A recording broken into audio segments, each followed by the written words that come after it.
matapos pinabagsak ang kanyang naging kalaban sa laban nito na ginanap sa Iligan City.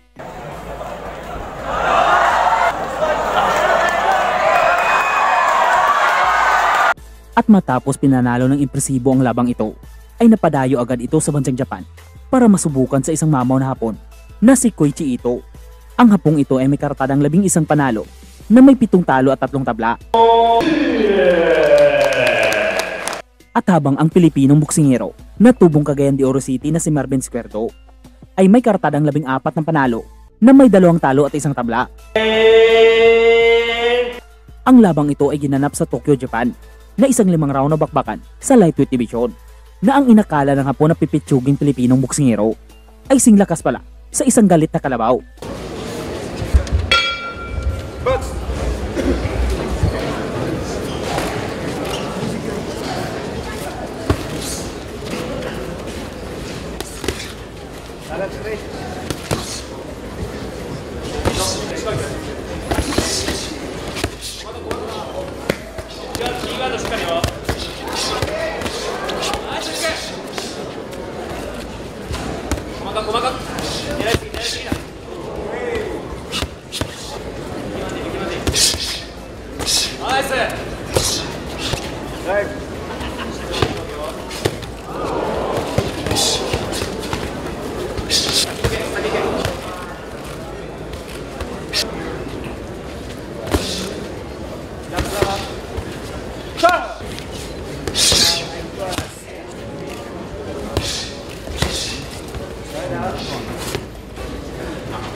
Ang labang ito ay hindi na pinatagal ni Kapayan na tinapos agad sa round 1 pa lang ang bakbakan na pinanalo ang laban sa isang technical knockout na pagkapanalo.